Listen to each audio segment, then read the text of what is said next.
Hi Mark, this is Lin. My student number is SO241043. I'm in your junior class. The title of the speech I'm going to read is Amy Cuddy, Your Body Language Shapes Who You Are. It was filmed at June 2012 at TED Global 2012. 11 seconds. So I want to start by offering you a free note-tech life hack. And all it requires of you is this, that you change your posture for 2 minutes. But before I give it away, I want to ask you to right now do a little audit of your body and what you are doing with your body. So how many of you are sort of making yourself smaller? Maybe you are hunching, crossing your legs, maybe wrapping your ankles. Sometimes we hold on to our arms like this. Sometimes we spread out. Laughter. I see you. So I want you to pay attention to what you are doing right now. We're going to come back to that in a few minutes. And I'm hoping that if you learn to tweak this a little bit, it could significantly change the way your life unfolds. 58 seconds. So, we're really fascinated with body language, and we're particularly interested in other people's body language. We're interested in, laughter, an awkward interaction, or a smile, or a contemptuous glance, or maybe a very awkward wink, or maybe even something like a handshake. 1 minute, 22 seconds. Narrator. Here they are arriving at number 10. This lucky policeman gets to shake hands with the President of the United States.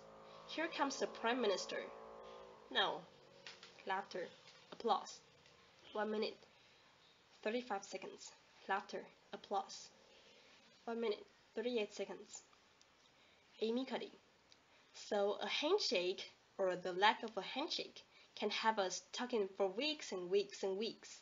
Even the BBC and the New York Times. So obviously, when we think about nonverbal behavior or body language, we call it nonverbals as social scientists. It's language. So we think about communication. When we think about communication, we think about interactions. So what is your body language communicating to me? What's mine communicating to you? 2 minutes, 4 seconds. And there's a lot of reason to believe that this is a valid way to look at this. So social scientists have spent a lot of time looking at the effects of our body language or other people's body language on judgments. And we make sweeping judgments and inferences from body language. And those judgments can predict really meaningful life outcomes, like who we hire or promote, who we ask out on a date. For example, Natalie Ambady, a researcher at Tufts University, shows that when people watch 30-second soundless clips of real physician-patient interactions, their judgments of the physician's niceness predict whether or not that physician will be sued. So it doesn't have to do so much with whether or not that physician was incompetent, but do we like that person and how they interacted? Even more dramatic, Alex Todorov at Princeton has shown us that judgments of political candidates' faces in just 1 second predict 70% of U.S. Senate and gubernatorial race outcomes. And even, let's go digital, emoticons used well in online negotiations can lead to you claim more value from that negotiation. If you use them poorly, bad idea, right? 3 minutes, 19 seconds. So when we think of nonverbals, we think of how we judge others and how we think of how we judge others, how they judge us, and what the outcomes are. We tend to forget, though, the other audience that's influenced by our nonverbals, and that's ourselves. We're also influenced by our nonverbals, our thoughts and our feelings and our physiology. 3 minutes, 37 seconds. So what nonverbals am I talking about? I'm a social psychologist. I study prejudice, and I teach at a competitive business school, so it was inevitable that I would become interested in power dynamics. I became especially interested in nonverbal expressions of power and dominance. 3 minutes, 56 seconds. And what are nonverbal expressions of power and dominance? Well, this is what they are. So in the animal kingdom, they're about expanding. So you make yourself big, you stretch out, you take up space. You're basically opening up. It's about opening up. And this is true across the animal kingdom. It's not just limited to primates. And humans do the same thing. Laughter. So they do this both when they have power sort of chronically and also when they're feeling powerful in the moment. And this one is especially interesting because it really shows us how universal and old these expressions of power are.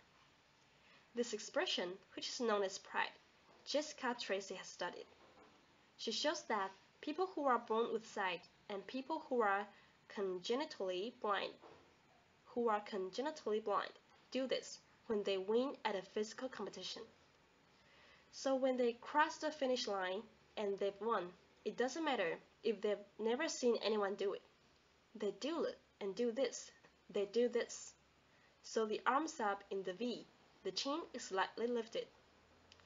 4 minutes, 55 seconds. What do we do when we feel powerless? We do exactly the opposite. We close up. We wrap ourselves up. We make ourselves small. We don't want to bump into the person next to us. So again, both animals and humans do the same thing. And this is what happens when you put together high and low power. So what we tend to do when it comes to power is that we complement the other's nonverbals. So if someone is being really powerful with us, we tend to make ourselves smaller. We don't mirror them. We do the opposite of them. 5 minutes, 24 seconds. So I'm watching this behavior in the classroom, and what do I notice? I notice that MBA students really exhibit the full range of power nonverbals. So you have people who are like caricatures of alphas, really coming into the room. They get right into the middle of the room before class even starts, like they really want to occupy space. When they sit down, they're sort of spread out.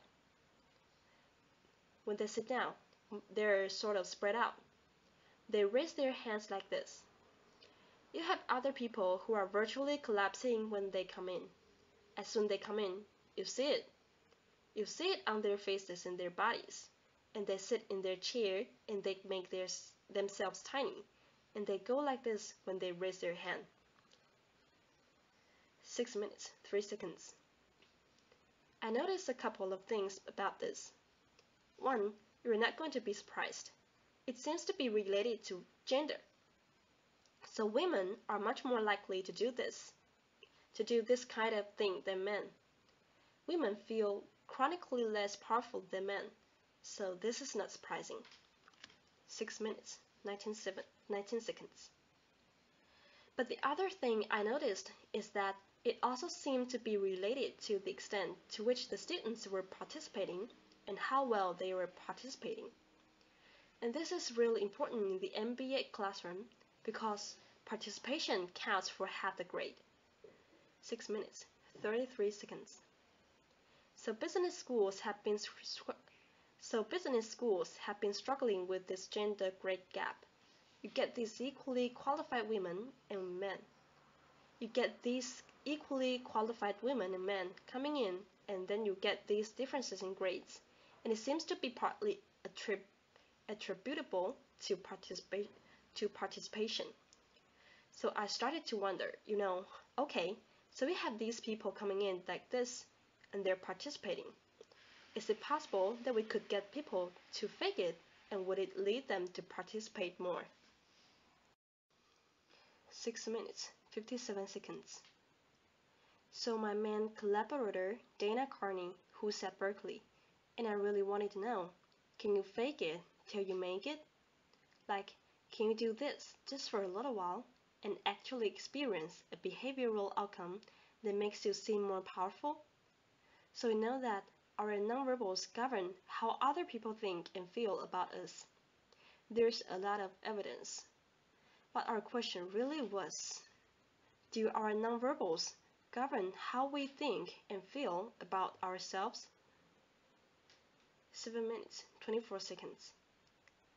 There's some evidence that they do. So, for example, we smile when we feel happy, but also, when we're forced to smile by holding a pen in our teeth like this, it makes us feel happy. So it goes both ways. When it comes to power, it also goes both ways. So when you feel powerful, you're more likely to do this. But it's also possible that when you pretend to be powerful, you're more likely to actually feel powerful. 7 minutes, 57 seconds. So the second question really was, so we know that our minds change our bodies, but is it also true that our bodies change our minds? And when I say minds, in the case of the powerful, what am I talking about? So I'm talking about thoughts and feelings and the sort of physiological things that make up our thoughts and feelings. And in my case, that's hormones. I look at hormones. So what do the minds of the powerful versus the powerless look like? So powerful people tend to be, not surprisingly, more assertive and more confident, more optimistic. They actually feel they are going to win even at games of chance. They also tend to be able to think more abstractly. So there are a lot of differences. They take more risks. There are a lot of differences between powerful and powerless people. Physiologically, there also are differences on two key hormones: testosterone, which is the dominance hormone, and cortisol, which is the stress hormone. 8 minutes, 57 seconds. So what we find is that high-power alpha males in primate hierarchies have high testosterone and low cortisol, and powerful and effective leaders also have high testosterone and low cortisol. So what does that mean? When you think about power, people tended to think only about testosterone because that was about dominance. But really, power is also about how you react to stress. So do you want the high power leader that's dominant, high on testosterone, but really stress reactive? Probably not, right? You want the person who's powerful and assertive and dominant, but not very stress reactive, the person who's laid back. 9 minutes, 37 seconds. So we know that in primate hierarchies, if an alpha needs to take over, if an individual needs to take over an alpha role sort of suddenly, within a few days, that individual's testosterone has gone up significantly and his cortisol has dropped significantly. So we have this evidence, both that the body can shape the mind, at least at the facial level, and also that role changes can shape the mind. So what happens? Okay, you take a role change. What happens if you do that at a really minimal level, like this tiny manipulation, this tiny intervention? For 2 minutes, you say, I want you to think like this, and it's going to make you feel more powerful. 10 minutes, 19 seconds. So this is what we did. We decided to bring people into the lab and run a little experiment. And these people adapted for 2 minutes, either high power poses or low power poses. And I'm just going to show you 5 of the poses, although they took on only 2. So here's one. A couple more. This one has been dubbed the Wonder Woman by the media. Here are a couple more. So you can be standing or you can be sitting. And here are the low power poses. So you're folding up, you're making yourself small. This one is very low power. When you are touching your neck, you are really protecting yourself. 11 minutes, 3 seconds. So this is what happens. They come in, they spit into a vial. For 2 minutes we say, you need to do this and you need to do this or this. They don't look at pictures of the poses. We don't want to prime them with the concept of power. We want them to be feeling power. So 2 minutes they do this. We then ask them, how powerful do you feel on a series of items, and then we give them an opportunity to gamble, and then we take another saliva sample. That's it. That's the whole experiment. 11 minutes, 28 seconds. So this is what we find. Risk tolerance, which is the gambling. We find that when you are in the high power pose condition, 86% of you will gamble. When you are in the low power pose condition, only 60%, and that's a whopping significant difference. 11 minutes, 44 seconds. Here's what we find on testosterone.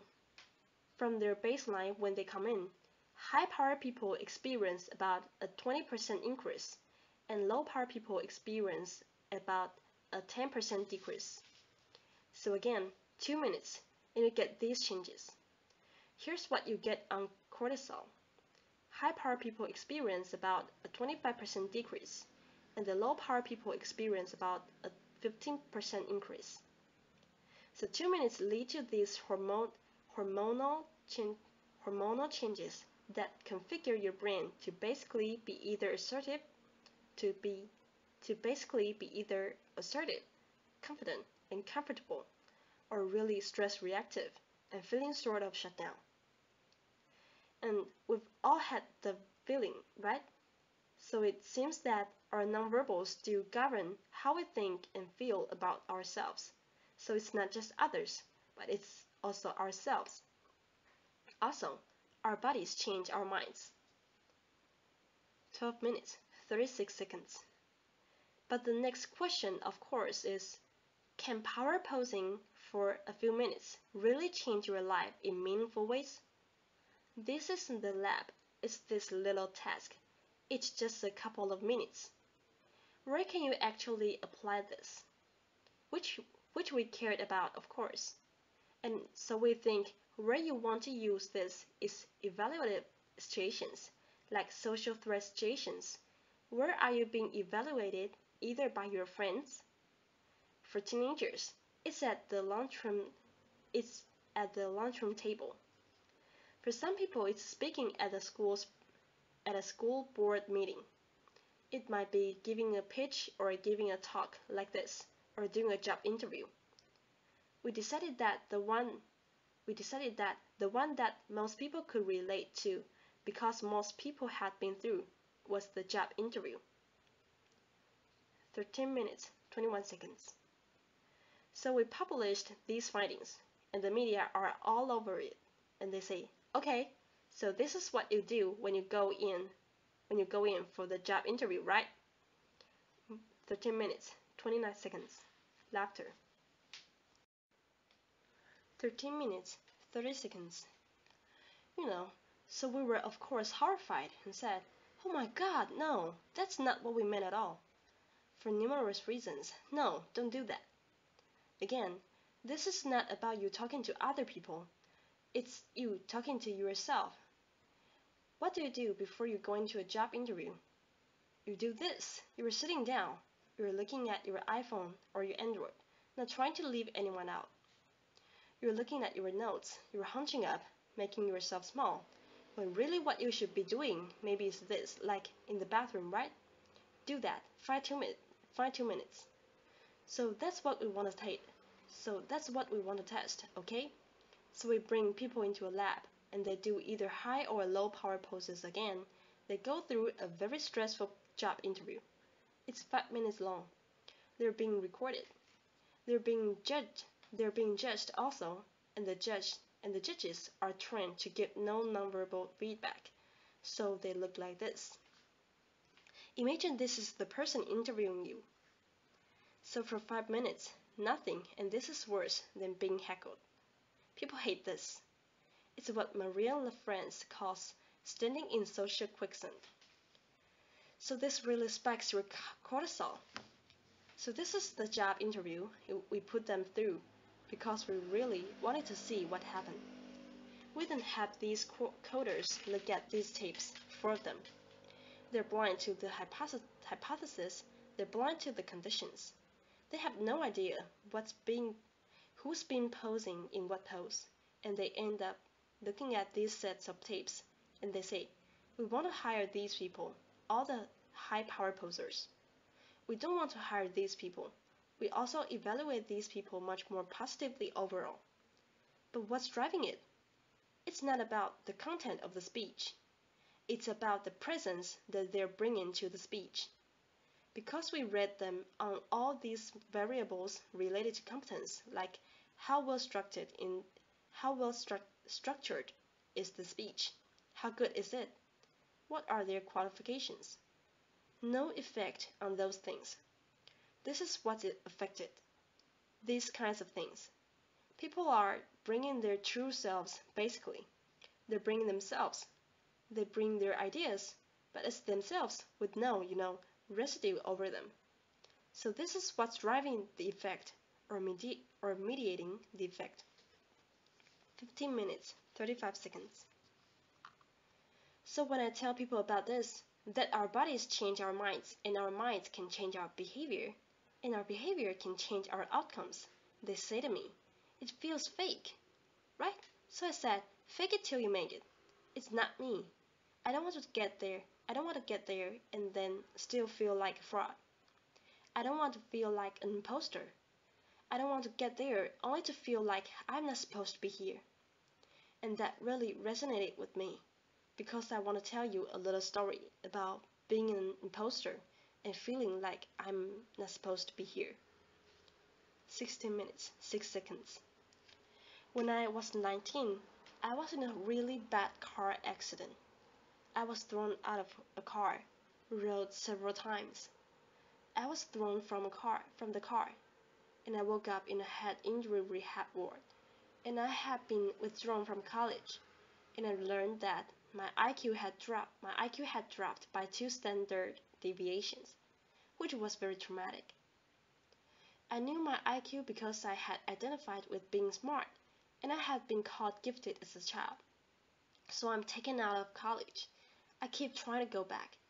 They say, you're not going to finish college. Just there are other things for you to do, but that's not going to work out for you. 16 minutes, 43 seconds. So I really struggled with this, and I have to say, having your identity taken from you, your core identity, and for me, it was being smart, having that taken from you, there's nothing that leaves you feeling more powerless than that. So I felt entirely powerless. I worked and worked, and I got lucky, and worked, and got lucky, and worked. 17 minutes, 2 seconds. Eventually I graduated from college. It took me 4 years longer than my peers, and I convinced someone, my angel advisor, Susan Fisk, to take me on. And so I ended up at Princeton, and I was like, I'm not supposed to be here. I'm an imposter. And the night before my first year talk, and the first year talk at Princeton is a 20-minute talk to 20 people.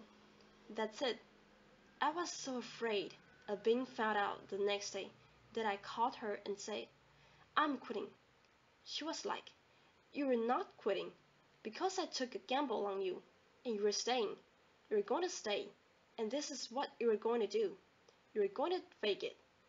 You're going to do every talk that you ever get asked to do. You're just going to do it and do it and do it, even if you were terrified and just paralyzed and have an out-of-body experience, until you have this moment where you say, oh my gosh, I'm doing it. Like, I have become this. I'm actually doing this. So that's what I did. 5 years in grad school. A few years, I'm at Northwestern. I moved to Harvard. I'm at Harvard. I'm not really thinking about it anymore. I'm not really thinking about it anymore. But for a long time I had been thinking, not supposed to be here. 18 minutes, 7 seconds. So at the end of my first year at Harvard, a student who had not talked in class the entire semester, who I had said, look, you've gotta participate or else you are going to fail, coming to my office. I really didn't know her at all. She came in totally defeated, and she said, I'm not supposed to be here. And that was the moment for me, because two things happened. One was that I realized, oh my gosh, I don't feel like that. I don't feel like that anymore. I don't feel that anymore, but she does, and I get that feeling.